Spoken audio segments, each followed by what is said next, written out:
মধ্যপ্রাচ্য থেকে কোটি টাকার গোল্ডেন বার চুরি। পুলিশ সামনে থাকা সত্ত্বেও কিছু করতে পারলো না তাদের। এমন কি করেছিল তারা যে তাদের কিছুই করতে পারলো না পুলিশ? এমনই অসংখ্য টুইস্ট নিয়ে আজকের হাইস্ট মুভি দি মিসফিস্ট। তো সম্পূর্ণ এক্সপ্লেনে আমি আছি তোমাদের সাথে। অথই বেশি কথা না বাড়িয়ে মশলাদার বাংলা এক্সপ্লেনটি শুরু করা যাক। মুভির শুরুতে আমরা একজন লোককে দেখি যার নাম হচ্ছে রিঙ্গো।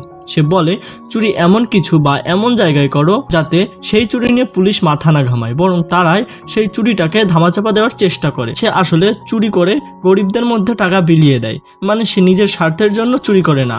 সে তখন তার নিজের লকারটি খোলে এবং সেখান থেকে একটি মাস্টার কি বের করে এবং সেখানে থাকা কিছু অসাধু ব্যক্তিদের লকার খুলে তাদের বেআইনি অর্থ নিজের লকারে রেখে দেয়। তারপর সেখান থেকে সে চলে যায়। আর যখন অসাধু ব্যক্তিরা দেখে তাদের লকারে অর্থ সম্পদ কিছুই নেই, তখন তারা অনেক রেগে যায়, কিন্তু তাদের কিছুই করার ছিল না, কারণ সেগুলো ছিল বেআইনি অর্থ। পুলিশে রিপোর্ট দিলে তারা নিজেরাই ফেসে যাবে।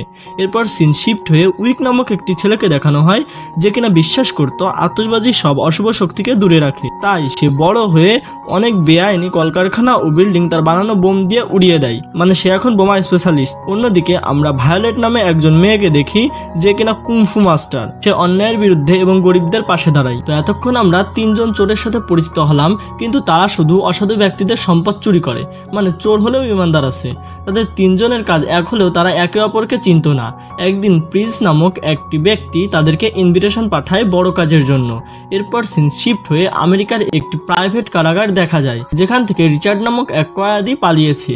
এই ব্যাপারটা তদন্ত করার জন্য কারাগারের মালিক মিস্টার সোলস নিজে কারাগারে আসেন এবং সে রিচার্ডের রুমমেটকে জিজ্ঞাসাবাদ শুরু করেন, কিন্তু রুমমেট বলে সে এ ব্যাপারে কিছুই জানে না।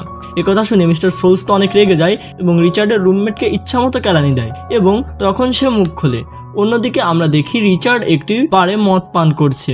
আসলে সে প্রিন্স আল হাকিম নামক এক রাজপুত্রের জন্য ওয়েট করছে। রিচার্ড তার কাছ থেকে একটি জিনিস চুরি করবে। কি চুরি করবে সেটা আমরা একটু পরেই জানতে পারবো। তখনই প্রিন্স বারের মধ্যে প্রবেশ করে এবং রিচার্ড তার সাথে কথা বলার চেষ্টা করে। এক পর্যায়ে রিচার্ড প্রিন্সের কোটের উপরে ইচ্ছে করে ড্রিঙ্কস ফেলে দেয় এবং সেটা পরিষ্কার করার অজুহাতে প্রিন্সের ওয়ালেটটি হাতিয়ে নেয়, কিন্তু সে প্রিন্সের গার্ডদের হাতে ধরা পড়ে যায় এবং গার্ডরা তার কাছ থেকে ওয়ালেটটি নিয়ে তাকে ছেড়ে দেয়। এখানে রিচার্ডের উদ্দেশ্য ওয়ালেট চুরি করা ছিল না, ওয়ালেটে থাকা কি কার্ডটি চুরি করা ছিল এবং সে সেটি পেয়ে গিয়েছে। রিচার্ড তখন সেই কি কার্ড দিয়ে প্রিন্সের ঘরে প্রবেশ করে এবং সেখানে থাকা একটি ঘড়ি ভর্তি বক্স চুরি করে, কিন্তু সেখানে তখনই মিস্টার সোলস উপস্থিত হয় রিচার্ডকে ধরার জন্য। রিচার্ড তখন কোনো মতে বাইরে চলে আসে। বাইরে তার জন্য একটা গাড়ি নিয়ে একজন ওয়েট করছিল। রিচার্ড তখন সেই গাড়ির মধ্যে প্রিন্সকে দেখতে পায়। আসলে প্রিন্স কোনো রাজপুত্র নয়, সে হচ্ছে আমেরিকার একজন মাফিয়া। এই সমস্ত প্ল্যান প্রিন্সের ছিল, আর প্রিন্সই প্রথম ওই তিনজনকে ইনভিটেশন পাঠিয়েছিল। মানে বুঝতেই পারছো খেলা কোথা থেকে কোথায় যাচ্ছে। আসলে প্রিন্স একটি টিম তৈরি করবে। মিস্টার সোলসের মধ্যপ্রাচ্যে একটি কারাগার রয়েছে এবং মিস্টার সোলস মধ্যপ্রাচ্যের একটি জঙ্গি সংগঠনের সাথে চুক্তি করেছে, আর সেই সংগঠনের লিডার আবু হিরোয়া এবং তাদের অনেকগুলো অবৈধ সোনার বার রয়েছে, যার দাম মিলিয়ন মিলিয়ন ডলার। এই গোল্ডেন বারগুলো রয়েছে মধ্যপ্রাচ্যের কারাগারে একটি লকারে, আর প্রিন্সরা সেগুলো চুরি করবে। তখন প্রিন্স ও রিচার্ড সহ বাকি তিনজনকে নিয়ে আরব আমিরাতের আবুধাবিতে চলে যায়। সেখানে রিচার্ডের সাথে তার মেয়ে হোপের দেখা হয়। হোপ মূলত জাতিসংঘে কাজ করে, আর তোমরা জানলে অবাক হবে যে রিচার্ডের মেয়ে হোপ সবার লিডার। সেই সবাইকে একসাথে এখানে এনেছে। তারা এই চুরির মাধ্যমে দরিদ্রদের সাহায্য করবে। তারপর শুরু হয় মাস্টার প্ল্যান। এখানে উইক সবাইকে সবকিছু বুঝিয়ে দিচ্ছিল। কারাগারটি এতই অত্যাধুনিক ছিল যে সেখানে হসপিটাল সহ সকল জিনিসের ব্যবস্থা ছিল, কিন্তু তখন তারা জানতে পারে কারাগারের মধ্যে লন্ড্রি রুম থাকা সত্ত্বেও বাইরে থেকে জামাকাপড় লন্ড্রি করা হয়। আর তারা তখনই বুঝতে পারে যে লন্ড্রি রুমকেই লকার হিসেবে ব্যবহার করা হচ্ছে। পরদিন তারা কারাগারের উদ্দেশ্যে রওনা দেয় এবং দুইজন করে ফ্ল্যাট বুক করে যাতে কারো সন্দেহ না হয়। তখনই তারা জানতে পারে মিস্টার সোলস রেস্টুরেন্টে খেতে গিয়েছে, মানে এখনই তাদের চুরি করার মোক্ষম সময়। আমরা দেখতে পাই মিস্টার সোলস হিরোয়ার সাথে দেখা করতে গিয়েছে। সোলস তাকে একটি স্বর্ণের বার ভর্তি ব্রিফকেস দেয়, আর তাদের এই বিষয়গুলো রিচার্ড এবং রিঙ্গো ছদ্মবেশে দূর থেকে নজর রাখছিল। তখন আবু হিরো আর ডান হাত জোসেফ সেই স্বর্ণভর্তি ব্রিফকেস নিয়ে ব্যাংকের উদ্দেশ্যে রওনা দিতে যাবে, আর তখনই রিচার্ড ব্রিফকেসটি বদলে ফেলে। হিরো যখন ব্রিফকেস খোলে তখন তার মধ্যে বই ছিল। এটা দেখে হিরো মিস্টার সোলসকে কল দেয় আর বলে, তুমি ব্রিফকেসের মধ্যে স্বর্ণের বদলে বই কেন পাঠিয়েছো? সোলস বলে, আমি তো স্বর্ণই পাঠিয়েছিলাম। হিরো তখন বুঝে যায় এর মধ্যে তৃতীয় কোনো ব্যক্তি আছে, মানে তাদের স্বর্ণ এখন আর সেফ নয়। আর তাই মিস্টার সোল সিদ্ধান্ত নিয়েছে যে সে 3 দিনের মধ্যে সমস্ত স্বর্ণগুলো হিরোয়াকে পাঠিয়ে দেবে। অন্যদিকে প্রিন্স ও তার দল ফোন হ্যাক করার মাধ্যমে তাদের সমস্ত কথা শুনে ফেলে। রিচার্ড তখন বলে আমাদের 3 দিনের মধ্যে চুরির কাজ সম্পূর্ণ করতে হবে। পরদিন প্ল্যান অনুযায়ী রিঙ্গো কারাগারে ঢোকে একজন ভোক্তা অধিদপ্তর হিসেবে। সে বলে আমাকে উপরমহল থেকে পাঠানো হয়েছে। সে সেখানে থাকা কারা পরিচালকের কাছে জানতে চায় ওভেনগুলো কোথা থেকে আনা হয়। সে বলে প্যাসিফিক কোম্পানি থেকে। রিচার্ডের পকেটে একটা ক্যামেরা সেট করা ছিল, সেটি দিয়ে প্রিন্সের টিমের সবাই সবকিছু দেখতে ও শুনতে পাচ্ছিল।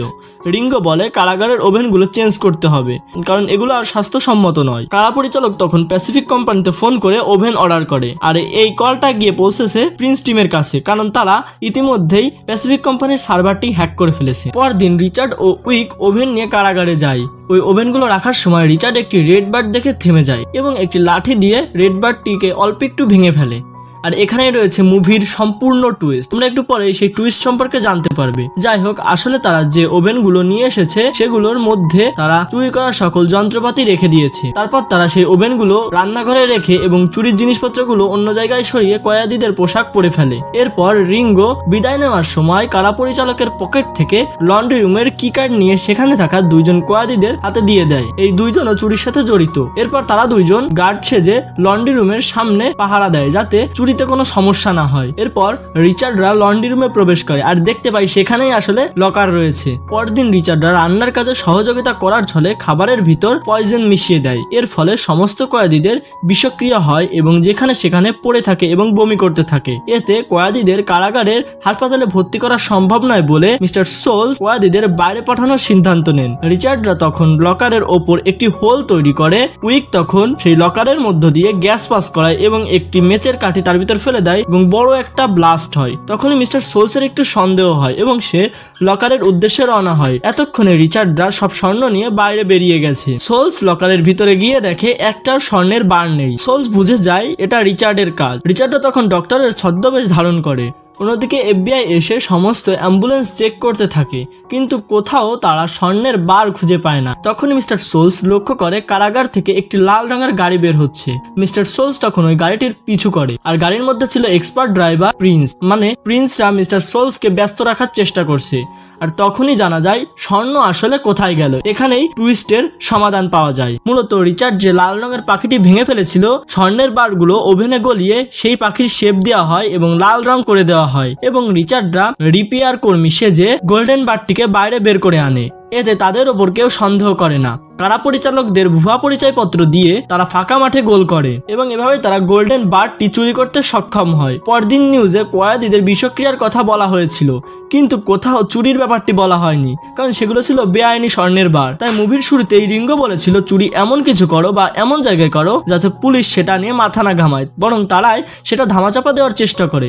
আর এখানেই মুভিটি শেষ হয়ে যায়। তো কেমন লাগলো আজকের হাইস্ট মুভিটি? যদি ভালো লাগে তাহলে অবশ্যই চ্যানেলটি সাবস্ক্রাইব করে দিও আর অবশ্যই লাইক করে দিও আর কমেন্ট করো যে কোন মুভি আমি পরের বার এক্সপ্লেন করব। তো দেখা হচ্ছে অন্য কোনো মুভি এক্সপ্লেন ভিডিও।